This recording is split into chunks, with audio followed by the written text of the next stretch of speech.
In Baldur's Gate 3, surviving Faerûn isn't just about slaying mind flayers, it's also about the ragtag crew you recruit along the way. Each companion brings stats, secrets, and side quests that can buff your playthrough or straight up wipe your party if you skip their loyalty arcs or make the wrong move. In this video, we're spotlighting the 10 allies you'll want in your hotbar. Shadowheart, Shar's reluctant scion.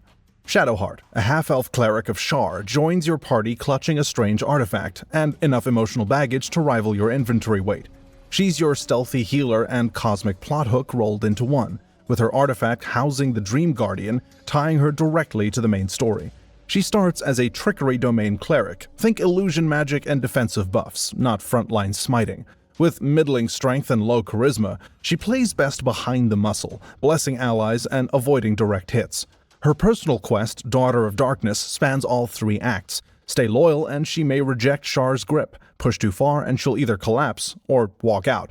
Shar's presence has a direct impact on gameplay. Shadowheart resists minor shadow curse effects, and the brand on her hand reminds you that she's always a step away from divine retribution.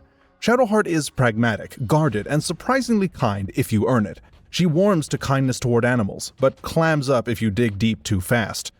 Romancing her is less about passion and more about patience, carefully peeling back emotional armor until she lets you in, and when she does, expect some of the game's most layered emotional payoffs. Before we roll on to the next companion, smash that like button and subscribe. It's a little bit of XP for you, but a huge buff for us. Thanks. Lae'zel, Githyanki Bladebound. Lae'zel is a Githyanki fighter raised to worship Vlaakith, her people's undead queen, with total unquestioning loyalty. She finds you on the Nautiloid, and later you find her after the crash, already furious and half ready to kill you. Real charming. She's a straight-up powerhouse though, high strength, great constitution, and when she reaches level 3, she usually becomes a battle master, unlocking maneuvers like trip attack and menacing strike. No magic tricks, just brutal efficiency, enhanced by Gith-only gear that gives her an edge in the late-game combat. But her real arc is ideological warfare. Her quest, the Githyanki Warrior, challenges everything she's ever believed. Vlaakith wants obedience. Kithrak Voss suggests rebellion. Your choices and hers determine whether she doubles down or carves out her own future. Lae'zel is aggressive, blunt, and often infuriating, but she's never fake.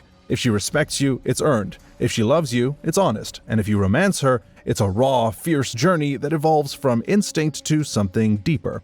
Astarion, the blood-hungry rogue. Astarion used to be a vampire spawn under the thumb of the sadistic Cazador Czar. 2 centuries of serving as a nocturnal hitman left him charming, bitter, and desperate for freedom. Now, thanks to a little tadpole magic, he can walk in the sun, and maybe his own path. He's a level 1 rogue when you meet him, all dexterity and snide charisma. At level 3, he defaults to Arcane Trickster, giving him spells to complement his sneak attacks, but his defining feature has to be the bite, literally. He has a unique vampire bite that heals, buffs, and makes him happy. Nothing says personal growth like drinking from somebody's neck like it's a juice box. His companion quest, the Pale Elf, dives into trauma, control, and power. You'll confront Cazador, wrestle with Astarion's thirst for vengeance, and determine whether he becomes a better man or a scarier monster. Romance-wise, he flirts hard and fast, but keep going and you'll discover it's not just a seduction situationship. You'll unearth something more: vulnerability, fear, and a desire to be greater than what he was made to be. Gale, the Orb Bearer. Gail is a former magical prodigy from Waterdeep who once kinda sorta maybe dated the goddess Mystra, until he tried to impress her by cramming the Netherese orb into his chest.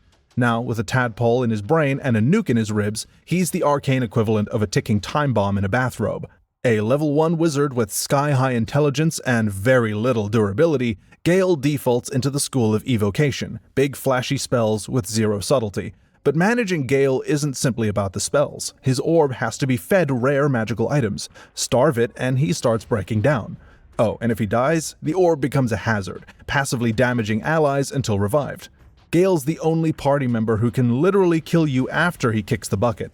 His personal quest, the Wizard of Waterdeep, explores ambition, ego, and whether greatness is worth the cost. Along the way, via subquests, you could possibly encounter the backup plans he left for his own death, a necromancer's lab, and a hilariously detailed instruction manual in case he explodes. Recruit him early via a magic portal. Fail twice and he's gone for good, or if you're Dark Urge, maybe eat his hand. Once in the party, he appreciates intelligence, kindness, and magical reverence. Disapprove of his arcane snobbery and he'll pout. Burn down an orphanage and he probably won't forgive you. Gale's romance is a slow burn, romantic, poetic, and occasionally terrifying.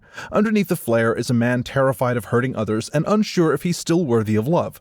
Whether you help him find redemption or just enjoy a flirtation before the fireworks, Gale delivers a uniquely tender arc, assuming you keep him alive long enough to finish it. Carlac, Hell-Forged Berserker. A tiefling warrior forged in hellfire, Karlach spent a decade in the Blood War after being betrayed by those she trusted. Her escape? A flying nautiloid ripping through the 9 hells. Now she's on the run, with a mechanical heart and a tadpole in her brain. You find her near the Risen Road, hunted and wounded. Help her and she'll join your party with unmatched fury and unshakable loyalty. But she won't stick around if you've harmed innocents. Side with the goblins and she's gone.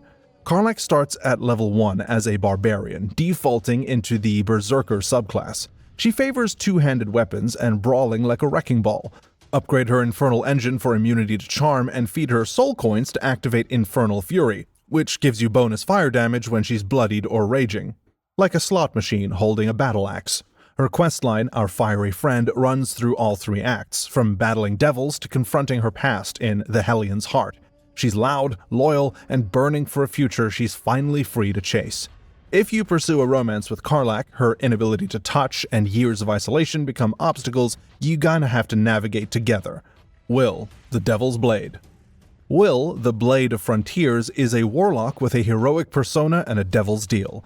Charming and principled, he hides a pact with Minthara, a Cambion serving Zariel, that grants him power at a moral cost.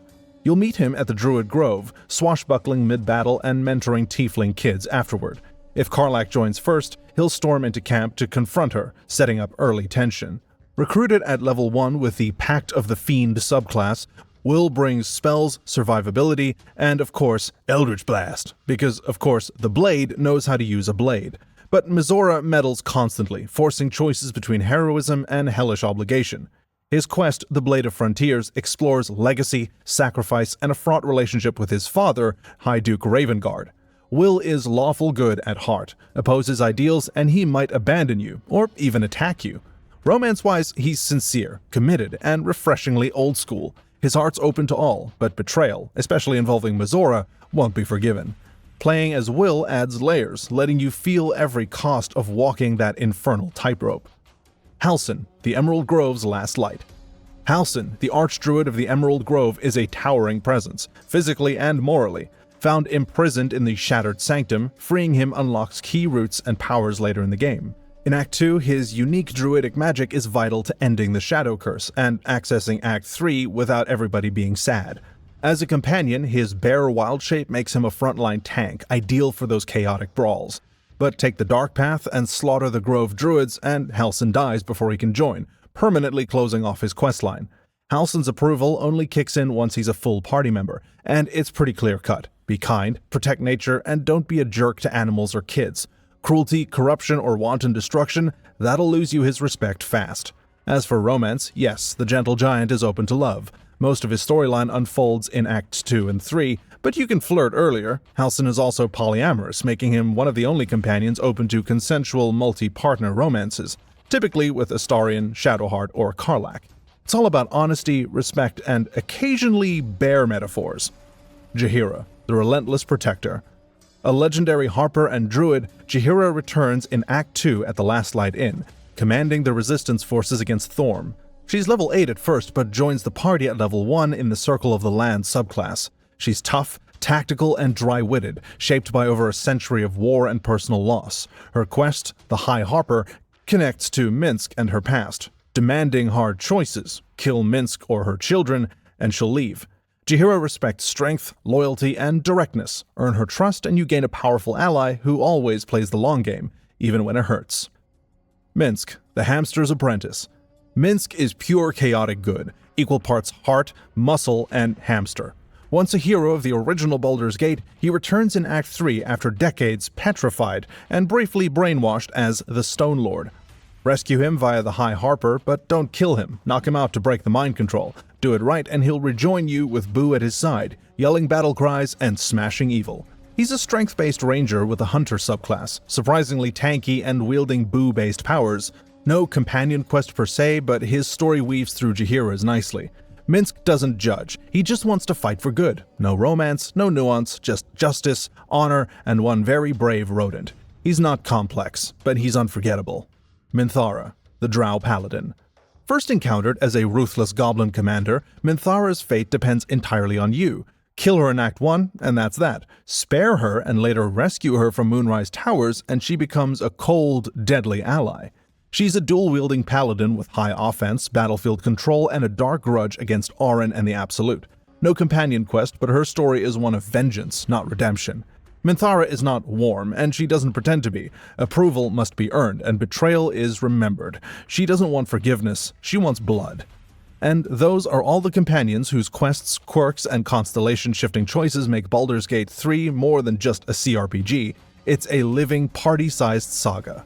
Which companion build did you max out first? Drop your strategy in the comments below and give that like button a smash. And subscribe for more deep dives and character guides. May your crits land hard and your death saves roll well. We'll see you in the next video.